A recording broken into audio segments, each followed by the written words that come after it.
Abra sua Bíblia no livro do profeta Jonas.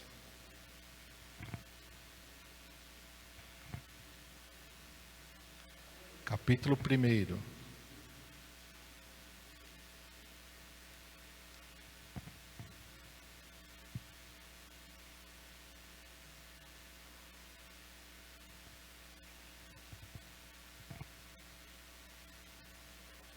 Amém? Todos acharam? Livro de Jonas, capítulo 1. Eu quero ler inicialmente com os irmãos o versículo de número 1 e de número 2. Está escrito assim: E veio a palavra do Senhor a Jonas, filho de Amitai, dizendo: Levanta-te e vai à grande cidade de Nínive, e clama contra ela, porque a sua malícia subiu até a minha presença. Amém? Vamos orar?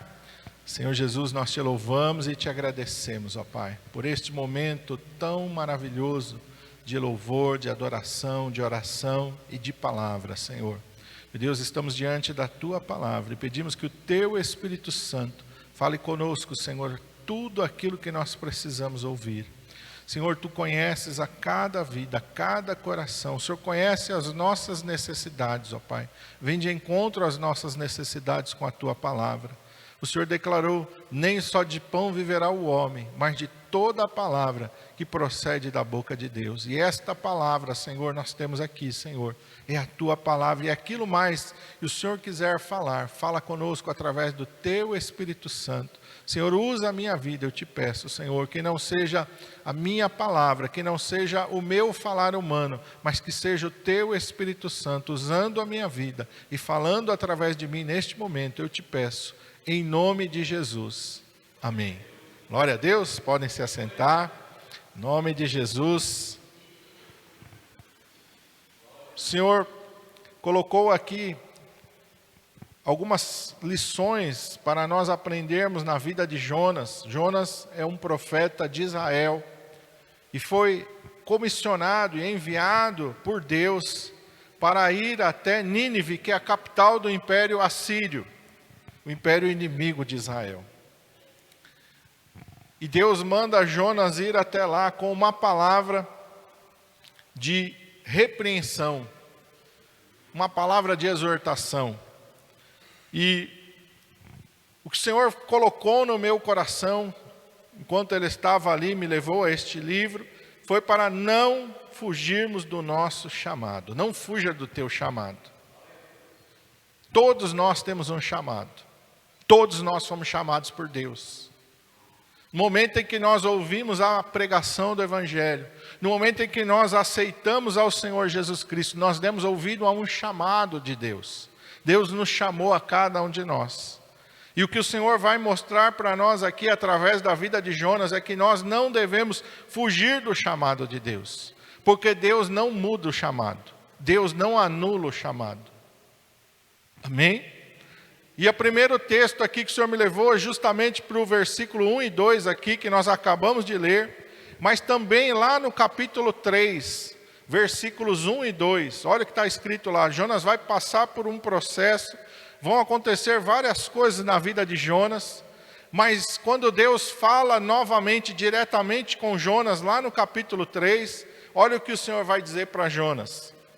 Veio a palavra do Senhor segunda vez a Jonas, é a segunda vez que Deus está falando com Jonas, dizendo: levanta-te e vai à grande cidade de Nínive, e prega contra ela a mensagem que eu te disse. Então Deus não mudou a mensagem. Se você ler o capítulo 1, versículos 1 e 2, se você ler o capítulo 3, versículos 1 e 2, o chamado é o mesmo. Deus não mudou o chamado. Deus não anulou o chamado. Pastor, o que Deus quer dizer para mim? O que Deus quer nos dizer nesta noite? Que Deus, Ele não volta atrás naquilo que Ele fala, naquilo que Ele nos chama. Não adianta a gente querer dizer: olha, não estou afim, eu não quero fazer isso. Olha, isso não é para mim, manda outro, Senhor, eu não quero fazer aquilo que o Senhor me chamou para fazer, eu não quero exercer um ministério, eu não quero servir ao Senhor. Olha, eu desisti, eu tentei, eu fui na igreja, eu já tentei, mas olha, Senhor, não deu certo, eu não quero, eu vou me afastar, vou ficar no meu cantinho. Não, Deus não Deus não aceita isso. Porque Deus não anula o chamado. E porque Deus não muda o chamado. Talvez você esteja pensando, não, mas eu não tenho chamado para ser pastor, eu não tenho chamado para ser músico, eu não tenho chamado para nada. Irmãos, todos nós temos um chamado. Pode ser que você não seja pastor, pode ser que você não seja um presbítero, um evangelista, um diácono, pode ser que você não seja um músico, mas o Senhor te chamou. E a grande comissão que está lá na palavra de Deus, ide por todo mundo e pregai o evangelho a toda criatura, ela não está só direcionada a um pastor, a um evangelista, a um diácono, a um presbítero, a um músico, não, ela está direcionada a todos aqueles que entregaram a sua vida ao Senhor Jesus. Então, a partir do momento que você aceitou o Senhor Jesus Cristo, que você entregou a sua vida para Ele, você aceitou o chamado de Deus de ir por todo mundo e pregar o evangelho a toda criatura. Quer dizer, pastor, então que Deus pode me mandar lá para o outro lado do mundo? Não. Talvez não. Porque quando o Senhor está instruindo a sua igreja, lá em Atos dos Apóstolos, eles falam, vocês vão ser minhas testemunhas, tanto em Jerusalém, quanto na Judéia, Samaria e até os confins da terra. Existiram pessoas que não saíram de Jerusalém, talvez você seja uma pessoa dessa, que vai ficar só na tua cidade natal, você não vai viajar como missionário para outra parte. Talvez Deus quer te usar aqui mesmo, aonde você nasceu, aonde você cresceu, no meio dos teus amigos, no meio da tua família, no meio das pessoas que você conhece. Quanta necessidade, nós estamos numa cidade que é uma das maiores metrópoles do mundo. Quantas vidas existem aqui? Quantas pessoas aqui necessitam ouvir a mensagem do Evangelho? E o Senhor te chamou não só para te salvar, não só para fazer uma obra na tua vida, mas o Senhor quer usar a tua vida para alcançar outras pessoas. Esse é o chamado de cada cristão. Testemunhar do amor de Deus, testemunhar da graça de Deus. Você vê uma necessidade, você orar pelaquela pessoa. Você compartilhar aquilo que Deus tem feito na tua vida. Jesus disse que nós somos o sal e a luz deste mundo. Quem cozinha sabe que o sal não passa desapercebido em receita, não é verdade? Vai fazer um suco, em vez de pegar o açúcar, pega o sal, põe lá para ver se dá para disfarçar. Não dá para disfarçar. O sabor do sal, ele é forte, ele é marcante. Assim é a vida do cristão. Luz. Eu já morei em chácara, no meio do mato.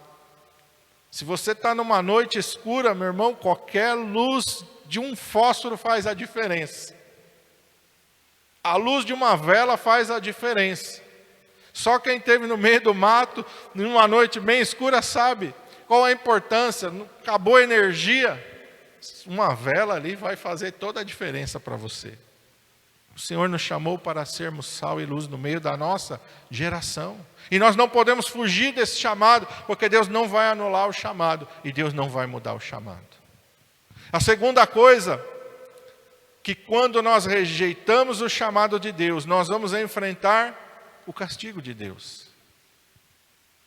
Jonas, ele rejeita o castigo de Deus, ele não quer. Verso 3 diz aqui, do capítulo 1, Jonas se levantou para fugir da presença do Senhor para Tarsis. Ele tentou fugir, ele tentou se esconder.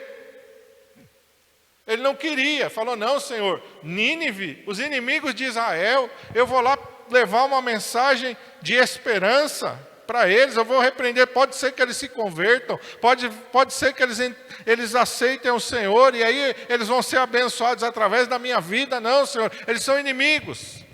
Jonas tentou fugir, mas quando a gente foge do chamado de Deus, nós enfrentamos o castigo de Deus. No versículo 4 diz que o Senhor mandou no mar um grande vento e fez-se no mar uma grande tempestade. E o navio estava a ponto de quebrar-se. Quem é que mandou a tempestade no mar?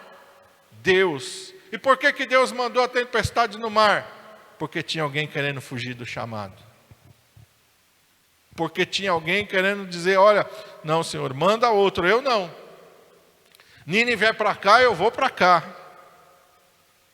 Se Nínive está para a direita, eu vou para a esquerda. Se ela está para frente, eu vou para trás. Eu não quero ir para Nínive, eu vou para outro lugar. Eu vou para qualquer lugar, menos para Nínive. E quando a gente foge do chamado de Deus, quando a gente não quer cumprir o chamado de Deus, Deus vai enviar castigos. Por quê? Porque Deus é mau? Não. Porque Deus nos ama. Porque Deus quer nos abençoar. Porque Deus quer nos usar. Porque Deus quer manifestar o seu poder e a sua glória em nós e através de nós. Nós somos chamados para ser um canal de bênção. Você foi chamado para ser bênção. Eu falei aqui, dei o exemplo da luz. Meu irmão, quando você está em trevas, qualquer luz vai fazer a diferença. E o Senhor te colocou como luz neste mundo.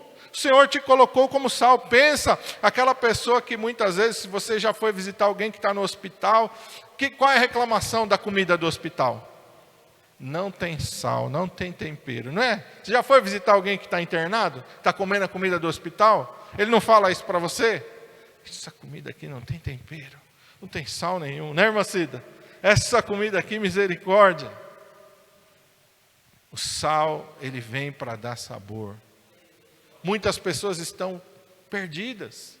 E por que elas estão perdidas? Porque elas estão em trevas. Porque falta para elas o conhecimento da palavra de Deus, um conhecimento que o Senhor te deu. Nós somos chamados para ganhar vidas. Jesus disse para Pedro: vinde após mim e eu farei de você pescador de homens. Jesus está falando: eu não quero só salvar a sua vida, Pedro, mas eu quero usar a sua vida para alcançar outras pessoas. Eu quero usar a sua vida para abençoar aqueles que estão em trevas, para tirar aqueles que estão em trevas. Quantos estão sofrendo, estão no vício, estão nas drogas? Quantas pessoas estão com a sua vida completamente destruída? E Deus quer usar a tua vida para resgatar estas pessoas. Deus quer fazer uma grande obra através da tua vida, por isso que não podemos fugir. Olha o que diz lá no versículo 17, Jonas foi desobediente, embarcou no navio. Foi até dormir para ver se esquecia aquilo.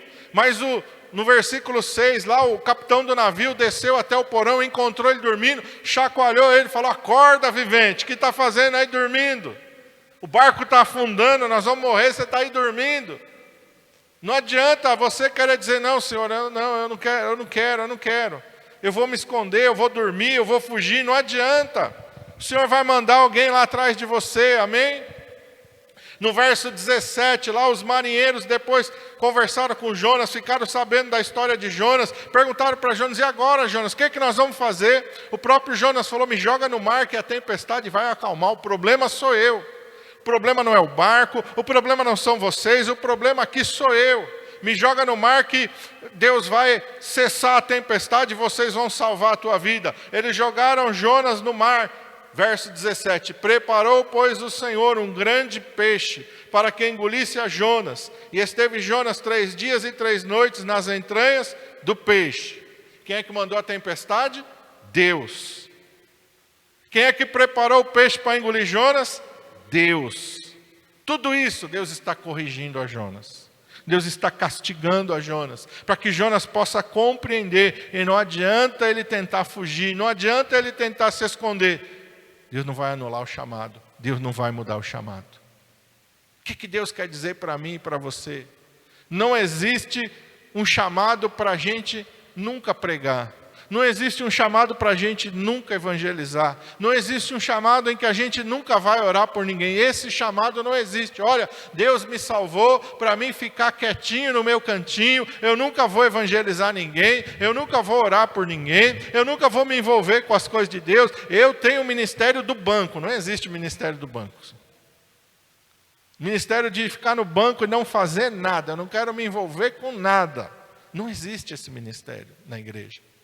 Por mais que você não seja um pastor, um evangelista, um presbítero, um diácono, por mais que você não seja um músico, você vai evangelizar as pessoas que estão à tua volta, lá dentro da tua casa, lá no teu trabalho, lá na escola, lá onde você mora, na tua amizade. Você foi chamado para proclamar a verdade de Jesus.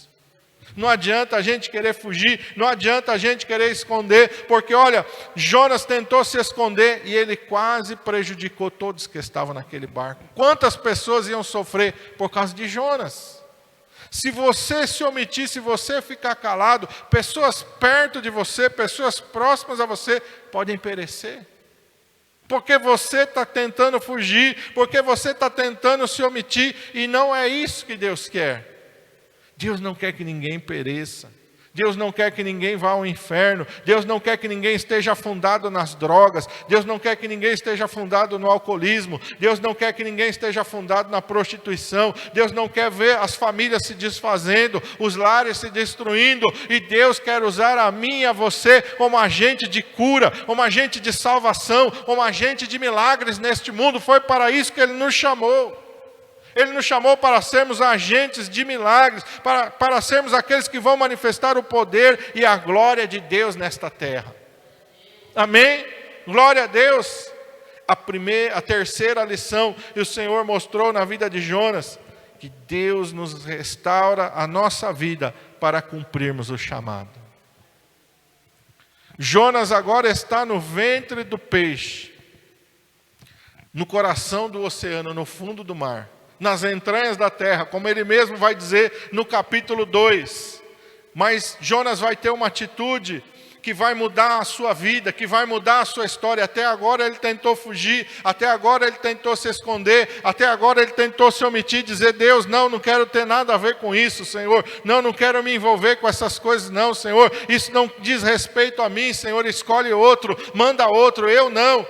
Mas agora ele está nas entranhas do peixe. E lá nas entranhas do peixe, versículo 1 do capítulo 2, diz: orou Jonas ao Senhor seu Deus das entranhas do peixe, e disse: na minha angústia clamei ao Senhor, e Ele me respondeu, do ventre do inferno gritei, e tu ouvistes a minha voz. Glória a Deus. Jonas já estava ali, morto aos seus olhos. Acabou, estou na barriga do peixe, o que vai acontecer comigo agora? Vou ser digerido, vou morrer aqui dentro. Acabou a minha vida, mas Deus ainda pela sua misericórdia e pela sua graça, ouve a oração de Jonas, ouve o arrependimento de Jonas. Olha o que diz no versículo 9, ele está orando ao Senhor, ele continua orando, diz: mas eu te oferecerei sacrifício com voz de agradecimento, o que votei pagarei, do Senhor vem a salvação. Falou, pois, o Senhor ao peixe, e vomitou a Jonas em terra seca. A misericórdia de Deus, a graça de Deus. Quando Jonas se arrependeu, Deus falou: agora eu mudo a tua sorte, agora eu mudo a tua história. Você estava lá pelas suas palavras, você está lá no inferno, então eu te tiro do inferno. Você está no ventre da terra, eu te tiro do ventre da terra. Você está lá nas entranhas da morte, eu te tiro das entranhas da morte. Eu restauro a tua vida, eu te coloco de pé novamente. Eu restauro a tua vida, eu restauro a tua sorte. Muitas vezes, irmãos, nós estamos passando por tempestades na nossa vida, por lutas e tribulações na nossa vida, simplesmente porque a gente não quer cumprir o chamado de Deus. Jonas foi um homem adúltero? Não. Jonas foi um homem mau? Não. Qual foi o pecado de Jonas? Qual foi o erro de Jonas? Não querer cumprir o chamado de Deus, não querer se envolver com aquilo que Deus tinha para ele. Foi a omissão. Eu não quero, Senhor, isso aí não quero ficar aqui quietinho, quero ficar aqui no meu cantinho. Senhor, levanta outro, usa outro, tem tanta gente em Israel, escolhe outro, Senhor. O Senhor não precisa me escolher, o Senhor não precisa me usar, não, eu não quero ter nada a ver com isso. Esse é o erro de Jonas. E esse é o erro de muitos cristãos que estão passando por tribulações, porque lembra lá, quem que mandou a tempestade? Deus. Quem é que mandou o peixe? Deus. E por que Deus fez isso? Para que Jonas pudesse se arrepender e cumprir o chamado para o qual Deus havia feito na vida dele. Muitas vezes as lutas e as tribulações vêm por vários motivos, mas pode ser que um dos motivos das lutas e das tribulações na nossa vida, talvez não seja nem por causa de pecado, talvez não seja por causa de rebeldia, no sentido de você não crer em Deus. Você crê em Deus, você ama o Senhor, mas as lutas podem estar vindo na tua vida simplesmente porque você não quer cumprir o teu chamado. E Deus, através das lutas, está tentando te trazer de volta para a presença dEle, para que você cumpra o chamado que Ele tem na sua vida. Jonas entendeu isso. Aleluia! E Deus falou com o peixe colocou ele de novo em terra seca. E o Senhor falou de novo para ele a mesma mensagem, no capítulo 3, versículo 1 e 2. Levanta-te, vai para a cidade de Nínive, porque o chamado não muda, porque Deus não muda o seu propósito na nossa vida. Aleluia! O que Jonas fez? Verso 3 do capítulo 3. Levantou-se Jonas e foi a Nínive, segundo a palavra do Senhor.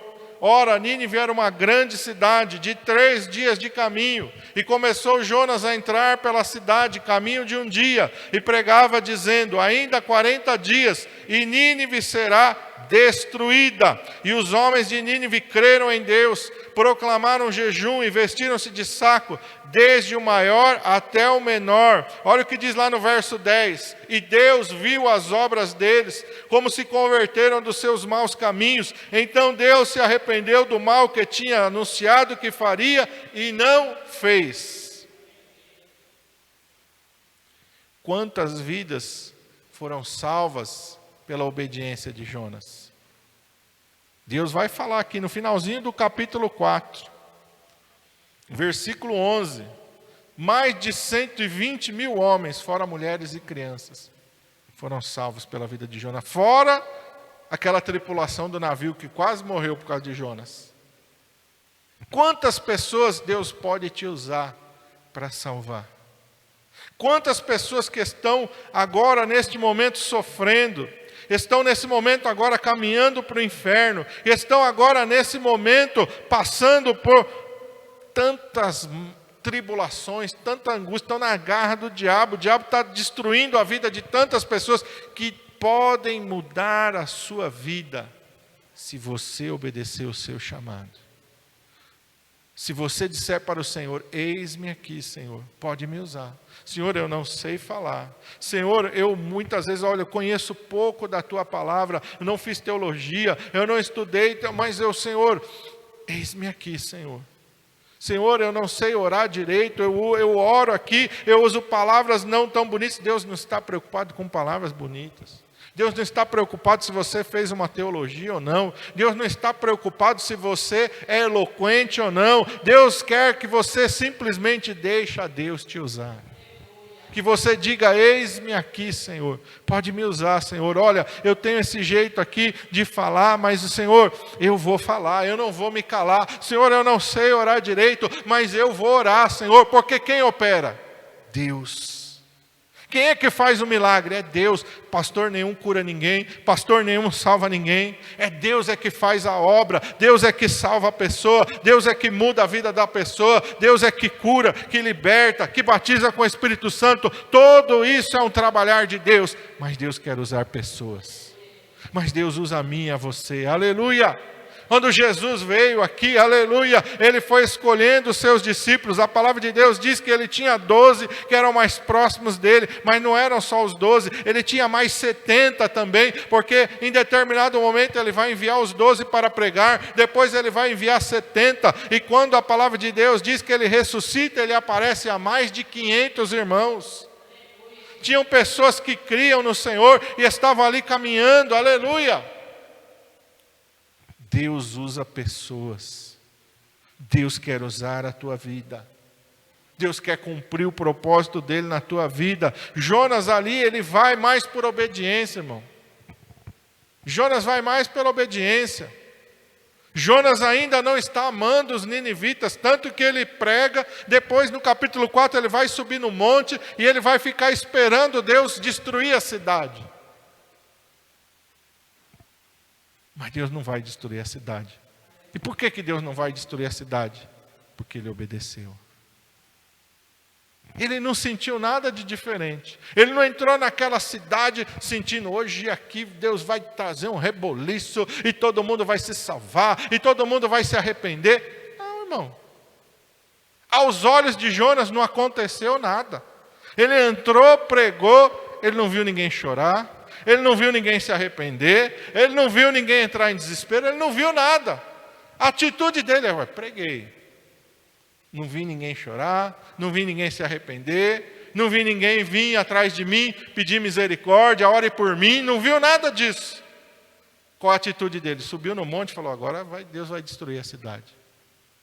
Só que muitas vezes, irmãos, Aquilo que Deus faz, muitas vezes a gente não consegue ver, porque é lá dentro, é no íntimo da pessoa. Quantas vezes você vai liberar uma palavra para uma pessoa e ali aparentemente parece que entrou por um ouvido e saiu pelo outro, parece que não aconteceu nada, mas aquela pessoa foi embora e o Espírito Santo começa a martelar naquela palavra, o Espírito Santo começa a trabalhar naquela palavra, o Espírito Santo começa a transformar a vida da pessoa com aquela palavra. Muitas vezes você vai orar para a pessoa e parece que não aconteceu nada, mas Deus vai manifestar o poder e a glória dele, porque você está obedecendo, porque você está cumprindo o chamado de Deus. Paulo diz: um planta, outro rega, mas quem dá o crescimento é Deus. Muitas vezes você está ali lançando a semente, você não vai ver a semente germinar, mas Deus vai enviar outra pessoa e vai ali regar aquela sementinha, aleluia, e de repente ele vai ver aquela semente nascer, ele vai ver aquela alma se converter, mas você foi usado por Deus para lançar a semente. Tanto que planta, tanto que rega, está cumprindo o propósito de Deus. E não existe nada mais precioso do que ser usado por Deus. Como, irmãos, o nosso coração se alegra quando você ora por uma pessoa, quando você intercede por uma pessoa e você vê Deus agindo na vida daquela pessoa, irmão, a nossa alma transborda de alegria. Quando você vê Deus trabalhando na vida de uma pessoa, quando você vê aquela pessoa se quebrantando aos pés do Senhor, quando você vê Deus restaurando a vida daquela pessoa, quando você vê aquela pessoa sendo curada, sendo liberta, Deus ali colocando aquela pessoa de pé, meu irmão, que coisa maravilhosa. É participar da obra de Deus, é cumprir o ministério de Deus.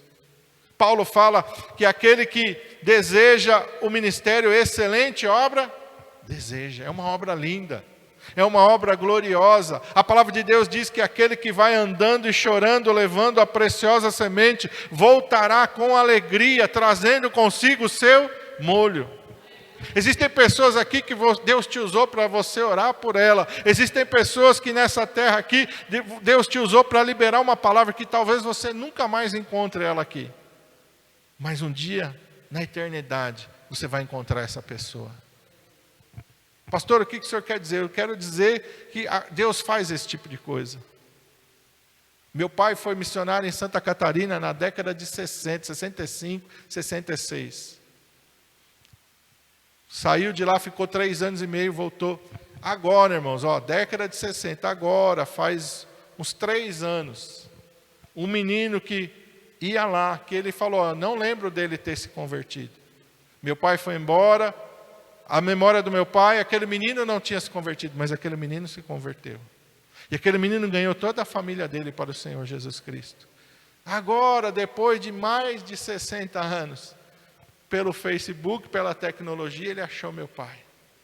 Pastor Milton, glória a Deus, o senhor não lembra de mim? Sou lá, de Toldinho, de Santa Catarina, quando o senhor e a irmã Hilda estavam lá. Eu aceitei Jesus, eu ganhei a minha família toda para o Senhor Jesus, meus pais, meus irmãos, toda a minha família. Irmãos, isso é Deus. É Deus, é o trabalhar de Deus. E não tem maior alegria, irmão, do que a gente ver Deus cumprindo o seu propósito na nossa vida. Jesus testificou, no dia do juízo, os ninivitas se levantarão e condenarão essa geração, porque se arrependeram, se converteram com a pregação de Jonas. Jesus deu testemunho que os ninivitas se converteram e que os ninivitas estão no céu. Esse, irmão, é o maior tesouro na nossa vida. Jesus disse: ajuntai tesouro aonde? No céu. Qual é o tesouro que a gente ajunta no céu? Jesus disse que uma alma vale mais do que o mundo inteiro. Se você ganhar uma pessoa para o Senhor Jesus, olha o tamanho do teu tesouro. Se ajuntar todas as riquezas desta terra, não vale a preciosidade de uma alma. Se Deus te usar para você ganhar uma alma que seja, quando você chegar no céu, meu irmão, você não tem ideia do tamanho do tesouro que vai estar te esperando lá. Glória a Deus, vamos ficar de pé. Vamos orar. Vamos agradecer ao Senhor. Cumpra o seu chamado. Cumpra o seu propósito. Diga para Deus: eis-me aqui, Senhor. Usa-me, Senhor, no meu trabalho. Usa-me, Senhor, com os meus amigos, usa-me, Senhor, com a minha família, usa-me, Senhor, aonde quer que eu estiver, que eu possa ser usado pelo Senhor para tocar vidas, ó Pai, para proclamar a mensagem do Teu Evangelho. Pai, em nome de Jesus, nós queremos Te louvar e Te agradecer, ó Senhor, pela Tua palavra, Senhor. Esta, Senhor, é uma palavra, Senhor amado, que, Senhor, nos faz despertar para o propósito que o Senhor tem nas nossas vidas. Todos nós temos um propósito maravilhoso, Senhor. Propósito de proclamarmos as virtudes daquele que nos tirou das trevas e nos transportou para o reino do Filho do seu amor. O Senhor nos resgatou, o Senhor nos comprou com seu sangue, aleluia. O Senhor não quer ver ninguém, Senhor, afundado nas drogas, no álcool, no cigarro, na prostituição. O Senhor não quer ver, Senhor, as mães chorando, ó Pai, porque seus filhos entraram para a criminalidade. O Senhor não quer ver, Senhor, a destruição, Senhor amado, das famílias. O Senhor quer, Senhor, operar de maneira poderosa e gloriosa, salvando, curando, libertando, restaurando vidas, ó Pai. E para isso o Senhor quer usar as nossas vidas, ó Pai. Que nós possamos dizer como o profeta Isaías disse: eis-me aqui, Senhor, envia-me a mim, Senhor, aleluia. Eis-me aqui, Senhor, eu não vou me calar, Senhor. Se eu estiver no mercado, eu vou evangelizar no mercado. Se eu estiver no açougue, eu vou evangelizar no açougue. Se eu estiver no trabalho, eu vou evangelizar no trabalho. Se eu estiver na escola, eu vou evangelizar na escola. Se eu estiver num grupo de WhatsApp, eu vou evangelizar no grupo de WhatsApp. Senhor, aonde quer que o Senhor me levar, aonde quer que eu estiver, eu não vou me calar, aleluia. Eu vou abrir a minha boca, eu vou proclamar o Teu Evangelho, eu vou orar pelas pessoas, eu vou interceder pela salvação delas, eu vou interceder pela cura, eu vou interceder pela libertação, Senhor. Eu quero ver, Senhor, vidas sendo salvas, eu quero ver vidas sendo libertas, vidas sendo transformadas. Eu quero ser sal e luz no meio da minha geração, Senhor. Eu quero, Senhor, ser um instrumento, ó Pai, da manifestação do Teu poder e da Tua glória, Pai. Venha nos despertar, Senhor. Oh, Deus maravilhoso, quantos de nós, ó Pai, estamos como Jonas no ventre do peixe, Senhor. Que nós possamos acordar, Senhor. E nós possamos despertar, Senhor. Muitas vezes as tribulações e as lutas e as angústias que vêm sobre nós é simplesmente porque nós queremos nos omitir. Não é para nós nos omitirmos, ó Pai. É para cumprirmos o propósito do nosso chamado, Senhor. Nos ajuda a entender isso, ó Pai. A Tua palavra diz que o Teu Espírito Santo nos capacita, Pai. No momento que abrimos a nossa boca, Ele nos dá palavras certas para pregarmos. No momento, Senhor, que abrimos as nossas bocas para orar, Ele coloca as palavras certas para orarmos, ó Pai. Quem opera é o Senhor, quem cura é o Senhor, quem salva é o Senhor, quem liberta é o Senhor. Mas o Senhor o quer usar a cada um de nós, ó Pai. Ó Deus, nos capacita, Senhor. Nos faz entender, Senhor, como é precioso, Pai, ser um instrumento de glória nesta terra, Pai. Usa, Senhor, as nossas vidas, ó Pai. Nós te pedimos em nome de Jesus.